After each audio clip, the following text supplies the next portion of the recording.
Kruhay Antique, ako galedya si Jana Marie Guangco, Miss UA 2023, kag alumna, proud alumna, kag Wright Technological College of Antique. Kruhay Antique kag sa tanan ng mga Antiqueños all around the world.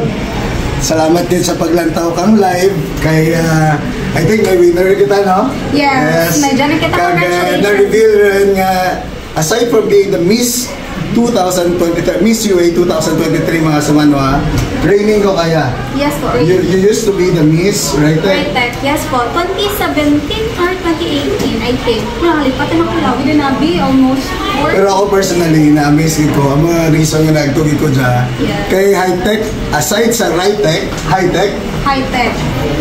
Okay, so ang first step, no, before tanang ubrahin, ma-acquire amo lang ang fully na product, kahit 3D printing, so una kita ka na ma-brainstorm, kita sir.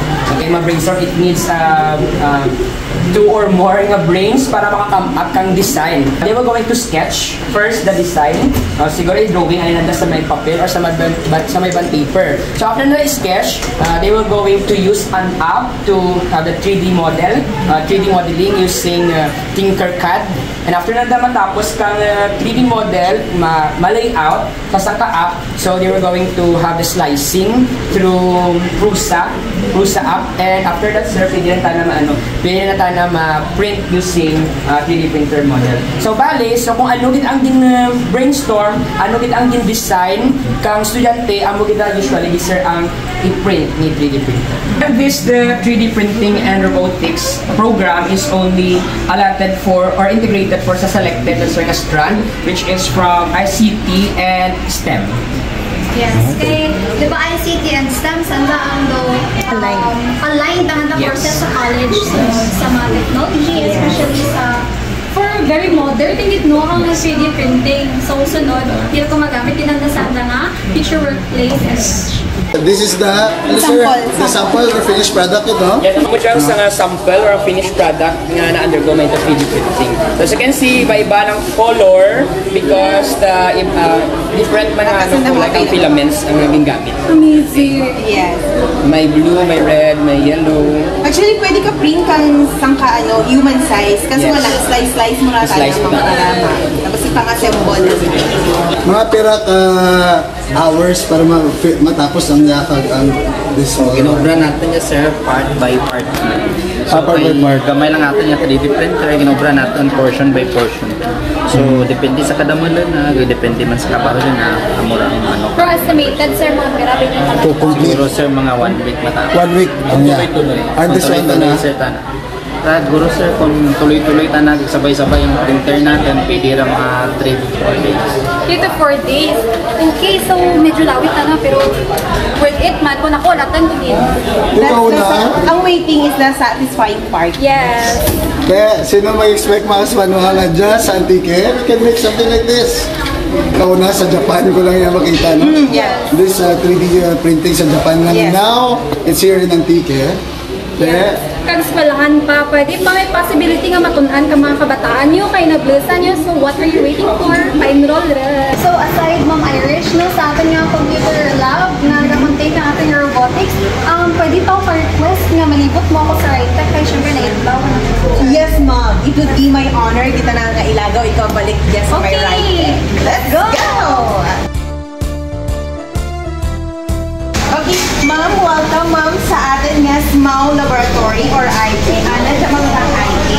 Near and far away, we have it all in this institution, for we learn the best way. Okay, welcome naman ma'am sa IT Laboratory natin. Hi, good morning and guest si Sir Ken para i-tour ikaw sa ano na laboratory. Welcome to our laboratory. Actually, this is the laboratory of home economics. So we are showcasing the 4 strands or the specialized subject of home economics students, which are food and beverage service NC2. We also have the cookery NC2, the bartending, and of course our housekeeping. Will shed its light to those who seek for knowledge and a future that is bright.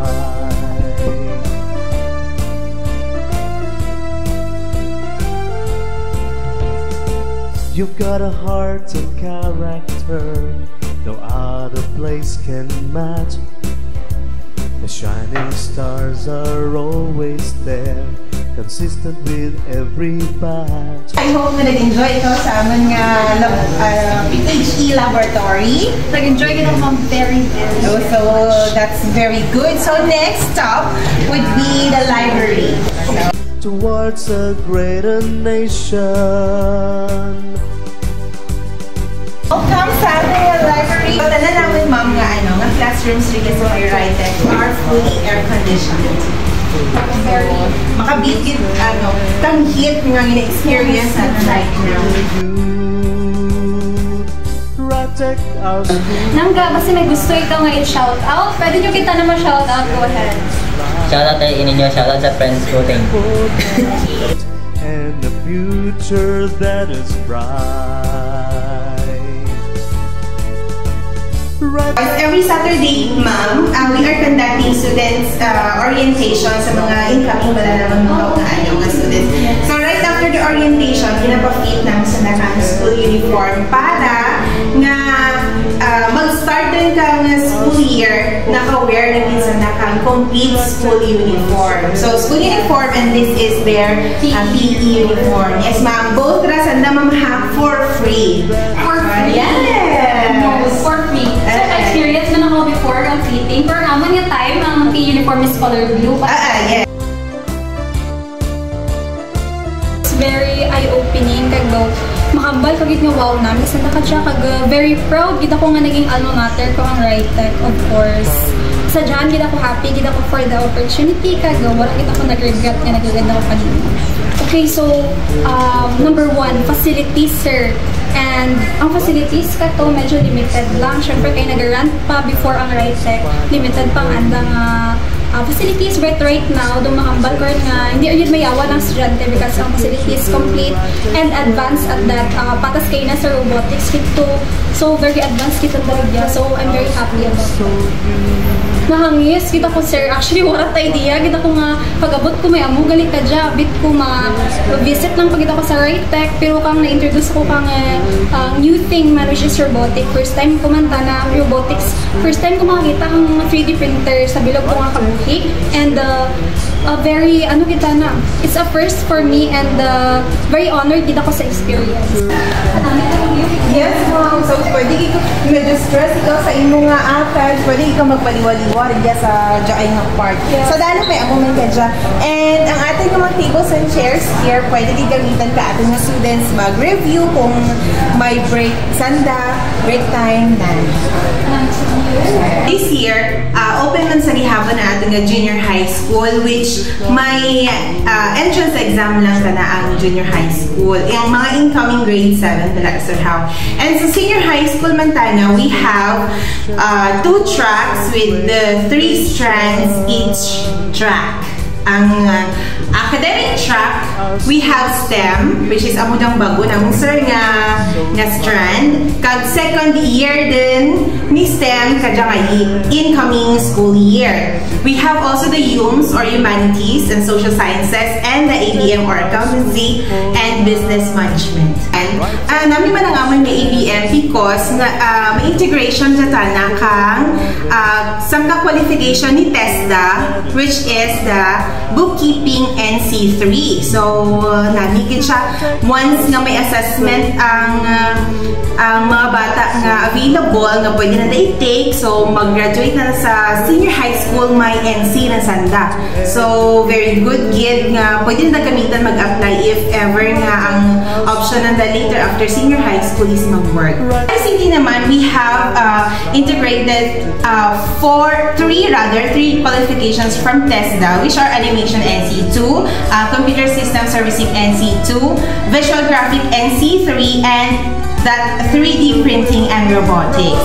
For the industrial arts naman, we have 2 TESDA qualifications nga gina-integrate Canada. Ang SMAU NC1 and SMAU NC2. Previous naman this year, may nagdugang kami ng mga freebies. So, if you're grade 10 completer of this year, academic year 2023-2024, if you came from a public school, so automatic free ang tuition fee. Free rin ang mga miscellaneous fee, free ang school and PE uniform. Yes, we have free registration fee. Actually, speaking of registration, we are now starting our pre-registration. So, pwede kid nga makaagturig ang mga students every Saturday because we are conducting orientations for them. Kung ano ang mga gina-offer namin, kung ano pa mga free. Sa tanan nga gusto nga magpa-enroll dyan, sa mga incoming grade 11 students, libre inyong tuition fee, miscellaneous fee, kag mga PE uniform. Ang mga lagaw ko dyan sa Light Technological College of Antique, kag pwede kita mo kapamangkot ka mga freebies ninyo. So sa liwat, dulo-dulo ninyo salamat. Please don't forget to like and subscribe to our YouTube channel, Discover Antique Philippines. This is Flor Calawag saying, Truay Antique. God bless Philippines. Bye-bye. A future will